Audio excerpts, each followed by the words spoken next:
देखिए आगे हमारे पास आता है पशुओं एवं पौधों द्वारा उत्पन्न रसायनों से आत्मरक्षा।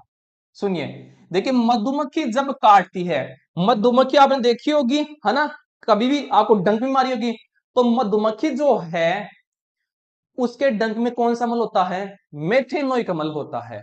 मधुमक्खी जैसे में काटती है तो हमें जलन होती है, और उस जलन से राहत पाने के लिए हम क्या करते हैं?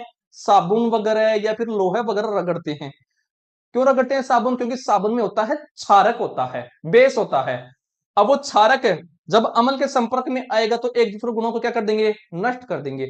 और साबुन में कौन सा क्षारक होता है? वो होता है पोटेशियम हाइड्रोक्साइड और कैल्शियम हाइड्रोक्साइड। इसलिए हम जल्दी से क्या लगाते हैं? साबुन लगाते हैं, जिससे हम जलन से राहत मिल जाती है। ठीक है, तो यही लिखा हुआ इसमें कि मधुमक्खी जब काटती है तो वह हमारे शरीर में मेथेनोइक अम्ल छोड़ती है, जिससे हमें जलन होती है। जलन से राहत पाने के लिए डंक मारे गए अंग में बेकिंग सोडा, और बेकिंग सोडा है, इसका सूत्र क्या होता है? वो होता है NaHCO3, अर्थात सोडियम हाइड्रोजन कार्बोनेट होता है। ये क्या होता है? ये क्षारीय प्रकृति का होता है, क्षारीय प्रकृति का होता है। तो बेकिंग सोडा लगाया जाता है, फिर साबुन लगाया जाता है उस स्थान पर, जैसे दुर्बल क्षारक। और ये कैसा क्षारक है? ये बेकिंग सोडा दुर्बल है, के उपयोग से आराम मिलता है। ठीक है, आगे देखें। अगला है एक पादप होता है नेटल पादप, जिस पर क्या होते हैं?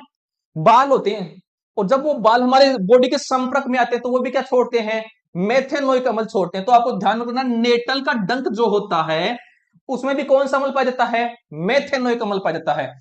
तो नेटल डंक वाले बाल मेथेनोइक अम्ल छोड़ते हैं, जिसके कारण जलन वाले दर्द का अनुभव होता है। जलन वाले अंग पर डोग पादप, ध्यान में रखना है, डोग पादप, वो डोग पादप रगड़ा जाता है, और ये जंगल में मिलते हैं। डोग पादप किस प्रकृति का होता है? क्षारीय प्रकृति का। यहां पर लिखता हूं, ये होता है क्या? क्षारीय प्रकृति का होता है, बेसिक नेचर का होता है। तो देखिए नेटल का डंक है, नेटल पादप का डंक हमारी बॉडी के संपर्क में आया, संगम में आएगा तो बॉडी में क्या इंजेक्ट करेगा? मेथेनोइक अम्ल इंजेक्ट करेगा। और इसी के आसपास ये पादप पाया जाता है, डोग पादप, है ना।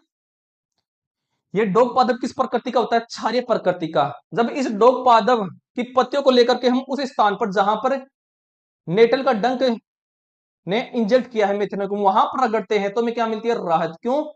क्योंकि डोग पादप होता है क्षारीय प्रकृति का, और नेटल पादप क्या छोड़ा था? मेथेनोइक अम्ल, मतलब अम्ल छोड़ा।